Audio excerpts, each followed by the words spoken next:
നമസ്കാരം.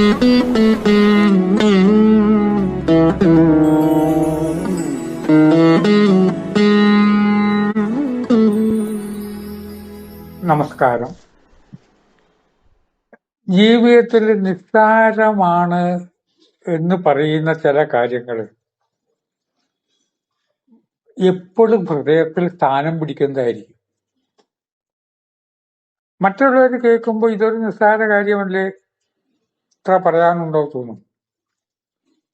പക്ഷെ നിസ്സാര കാര്യമല്ല. ഇത്തരം കാര്യങ്ങൾ കേൾക്കുന്നതാണ് എനിക്കിഷ്ടം.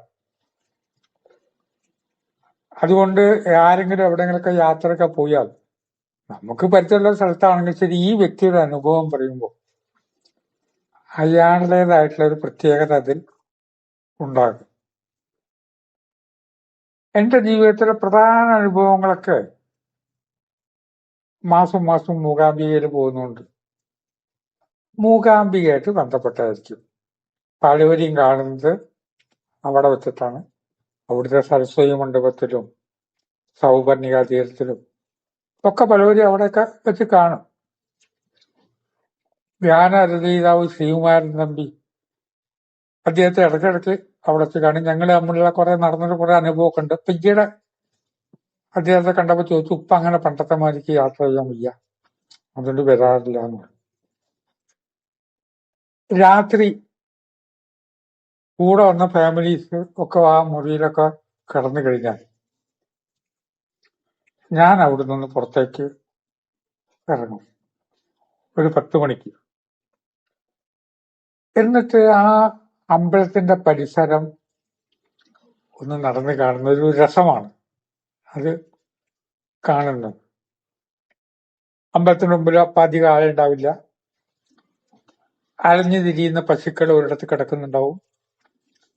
പലരും പീടിയെ പൂട്ടുന്ന സമയം. ഭഗവതിയും ഉറങ്ങിക്കഴിഞ്ഞു എന്നാണ് നമ്മുടെ സങ്കല്പം.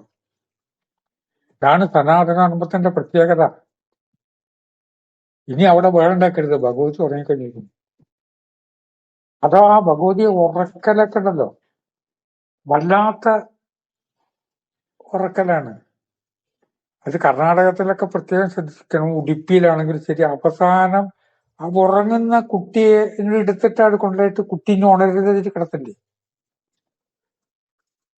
അപ്പൊ അങ്ങനെ നടക്കുമ്പോ പല കാഴ്ചകളും കച്ചവടക്കാരും രാത്രി വൈകി എത്തിയവരൊക്കെ കാണുമ്പോ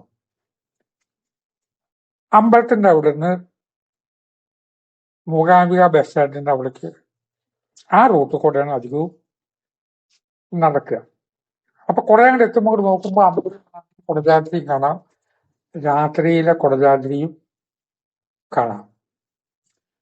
പോകുമ്പോ ഇടതും വലതും ഒക്കെ ധാരാളം വെയിറ്റഡ് ഹോട്ടല് മൂകാംബിയിൽ ഉണ്ട്. ഒരു വലതു ഭാഗത്ത് ഒരു 4 വെയിറ്റഡ് ഹോട്ടൽ കഴിഞ്ഞാൽ അവിടെ ഒരു ബുക്ക് സ്റ്റാള് ഉണ്ട്. മൂകാംബി പോകുമ്പോഴൊക്കെ ഞാൻ ആ ബുക്ക് സ്റ്റാളിൽ കയറാറുണ്ട്. എത്രയോ കൊല്ലമായിട്ട് അതിൽ കയറാറുണ്ട്. അതിന്റെ ഉടമയെ പരിചയമുണ്ട്. വളരെ കുലീനത്വമുള്ള ഒരു സ്ത്രീയാണ് അത് നടത്തുന്നത്. ബേബി എന്നാണ് പേര്. എവിടെ പോയിട്ട് എന്ത് കാഴ്ച കണ്ടാലും ബുക്ക് സ്റ്റാളിൽ ഞാനൊന്ന് കയറും. എവിടെ പോയാലും ബുക്ക് സ്റ്റാള് കണ്ടാൽ കയറും. പലപ്പോഴും നിരാശയാണ്. എല്ലാവരും വായിക്കുന്ന പ്രധാനപ്പെട്ട പുസ്തകങ്ങളൊക്കെ ഔട്ട് ഓഫ് പ്രിന്റാണ്. നമ്മുടെ സമൂഹത്തിന്റെ ഒരു ദുഃഖകരമായ ഒരു കാര്യമാണ്. ഇന്നലെ ഒരാൾ സംസാരിച്ചു, അയാൾ ഒരു 5 പുസ്തകത്തിന്റെ കാര്യം ചോദിച്ചു. 5 മാർക്കറ്റിൽ കിട്ടാനില്ല.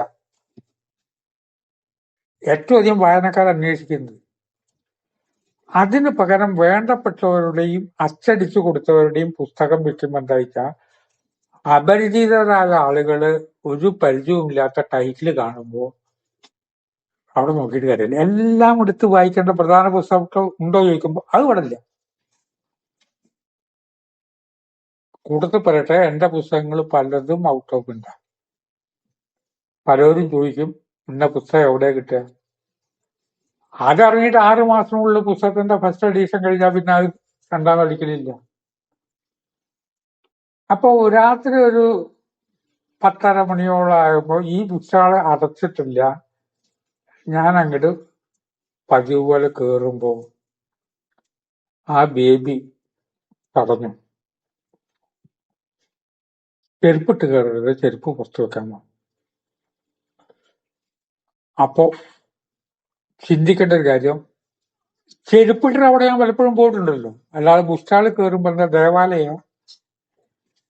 ബുസ്റ്റാളിൽ വന്ന അമ്പലത്തിൽ ചെരുപ്പിട്ടിട്ടു, ബുസ്റ്റാളിൽ ചെരുപ്പിട്ട് എന്താ പോകും? ചെരുപ്പിട്ടിട്ട് നമ്മൾ കയറാറുമുണ്ട്, ചെരുപ്പ് ഊരി വെക്കാറില്ല. ഇത് പതിവില്ലാത്തത് ആണല്ലോ. എന്തെങ്ങനെ പറയാൻ കാരണം? ഇനി ഞാൻ കയറിയിട്ട് പുസ്തകം നോക്കലേ ഉള്ളൂ, വാങ്ങാറില്ല. ആ കാരണം കൊണ്ടാണോ? വാങ്ങാറുണ്ട്. അപരിചിതമായിട്ടുള്ള പുസ്തകങ്ങൾ, തത്വചിന്തയായിട്ട് ബന്ധപ്പെട്ടത് ഏത് കണ്ടാലും വാങ്ങും. ഞാനപ്പോ ചെരുപ്പ് മൂടുന്നതിന്റെ ഇടയ്ക്ക് ഞാൻ ആലോചിച്ചു, അങ്ങോട്ട് കയറുന്നില്ല. അപ്പൊ വൈകുന്നേരം നടക്കാൻ പോകുമ്പോ ഇനിയിപ്പോ രാത്രി ഒരു ബുസ്റ്റാൾ കാണില്ല, അങ്ങോട്ട് കയറാൻ നിശ്ചയിച്ച് ഞാൻ കയറുന്നില്ല. ഞാനൊന്ന് തിരിഞ്ഞ് നടക്കാൻ തുടങ്ങിയപ്പോ അവര് പറഞ്ഞു കയറുന്നില്ലേന്ന് ചോദിച്ചു. അപ്പൊ ഞാൻ കയറുന്നില്ല എന്ന് പറഞ്ഞില്ല, ചെരുപ്പ് പുറത്തിടാൻ പറയാനൊരു കാരണമുണ്ട് സാർ. ഞാൻ ചോദിച്ചു എന്താണ്? ഞാൻ കിടക്കുന്ന സ്ഥലമാണ് അവിടെ. അതെനിക്കൊരു പുതിയ അറിവാൻ ഞാൻ ഒരിക്കലും ചിന്തിക്കാത്ത കാര്യമാണ്. കാരണം അതിന്റെ ഷട്ടർ തുറന്നാൽ കയറുന്നോത്തി തന്നെ അവിടെയാണ് ഇവര് കിടക്കുക. എത്ര വലിയൊരു തെറ്റിദ്ധാരണ എനിക്കുണ്ടായത്. എത്രയോ പേരെ നമ്മൾ ജീവിതത്തിൽ ഇങ്ങനെ തെറ്റിദ്ധരിക്കുന്നില്ലേ? അതൊരിക്കലും അവരത് പറയാൻ പാടില്ലായിരുന്നു, അങ്ങനെ ചിന്തിക്കാൻ പാടില്ലായിരുന്നു, നമ്മൾ പറയാറില്ല. ഞാൻ അകത്തേക്ക് കയറിയപ്പോ പറഞ്ഞു ഇവിടെ പഠിച്ച് തൊട്ടത്ത് വൃത്തിയാക്കിയിട്ടേ ഉള്ളൂ. ഇനിയിപ്പോ ചെരുപ്പിന്റെ മണ്ണായ ഞാൻ വീണ്ടും അടിക്കാൻ നിൽക്കണം, ഞാൻ കിടന്നുറങ്ങാൻ പോവുക. കറക്റ്റ് അല്ലേ? ഡേ ടൈമിലൊന്നും അവരിത് പറയാറില്ലല്ലോ. ഈ ചെരുപ്പിന്റെ മണ്ണൊക്കെ അവര് അടിച്ച് പുറത്തേക്കാക്കിയിട്ട് രാത്രി എപ്പോഴാണ് അവര് അവിടെ തന്നെയാണ് കിടക്കുന്നത് എന്ന് അറിഞ്ഞത്. വാടക 6,000 രൂപ വാടക കൊടുക്കണം. ആ വാടക കാശ് കിട്ടണം. അപ്പോൾ താമസിക്കുന്ന ഇവിടെയാണ്. ഞാൻ ഈ ബുസ്റ്റാളിന്റെ അടുത്താണ് താമസം. കണ്ടില്ലേ അവിടെ എന്താ സ്റ്റൗവോ ആ കുക്കിങ്ങിന്റെ സൗകര്യമൊക്കെ അവിടെ തന്നെ വെച്ചിരിക്കുകയാണ്, അവിടെയാണ് താമസം. പല രീതിയിലും അവരെ കുറിച്ച് എനിക്ക് മതിപ്പ് തോന്നി. 6,000 രൂപയ്ക്ക് ഒരു ദിവസം 200 രൂപ വാടക വരും. ഇപ്പോഴത്തെ കാലത്ത് പുസ്തകം എത്ര വാങ്ങും വിൽക്കുന്നൊന്നും പറയാൻ കഴിയില്ല. എങ്ങനെയോ അവര് ജീവിച്ചു പോകുന്നു മാന്യമായിട്ട്. അങ്ങനെ ജീവിക്കുന്നവരെ അഭിനന്ദിക്കണം. കൂടാതെ എത്ര ആലോചിച്ചാലും എനിക്ക് ഇതാണ് ഇവര് പറഞ്ഞെന്നുള്ള കാര്യം കിട്ടുമായിരുന്നുവോ? ഞാൻ അങ്ങനെ സൗപർണിക തീരത്തേക്ക് രാത്രി പോകും. ചെരുപ്പിട്ട് കയറരുത് എന്ന് ഇവര് പറഞ്ഞതിനെ ഒരു ധിക്കാരമായിട്ടല്ലേ ഞാൻ മനസ്സിലാക്കുക. എന്ത് കാരണത്തിനാണ് ആലോചിച്ചാൽ ഉത്തരം കിട്ടും. നമ്മുടെ ചുറ്റും കാണുന്ന പലരും നമ്മോട് പലതും പറയുന്നത് നമുക്ക് വലിയ തെറ്റിദ്ധാരണ ഉണ്ടാവും. നമ്മൾ ഒരിക്കലും ഇത് ഊഹിക്കില്ല ഇന്ന കാര്യം.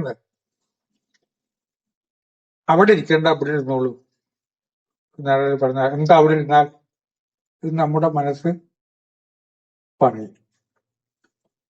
ഇനി ബേബിയുടെ പുസ്തകങ്ങളിൽ ചെല്ലുമ്പോ ഞാൻ ഡേ ടൈമിലും ചെരുപ്പ് പുറത്തു വെച്ചിട്ടേ കയറുള്ളൂ. കാശം എന്താ വെച്ചാ അവരടിച്ചു ഒരു വൃത്തിയാക്കുന്ന സമയത്ത് അത്രയും മണ്ണിന്റെ കാര്യത്തിൽ ലാഭം കിട്ടുമല്ലോ. ഈ വിഷയങ്ങൾ ഇന്നൊന്ന് ചിന്തിക്കുമ്പോ ബേബിയുടെ ബുസ്റ്റാളിന്റെ കാര്യമല്ല, നാം കേൾക്കുന്ന പലതും അവര് നിരപരാധിയാവും. നമ്മൾ എന്താണ് അതിന്റെ കാര്യമൊന്ന് മനസ്സിലാവുകയേ ഇല്ല. ചിന്തയ്ക്ക് വിട്ട് വാക്കുകൾ സംവരിക്കുന്നു. നമസ്കാരം.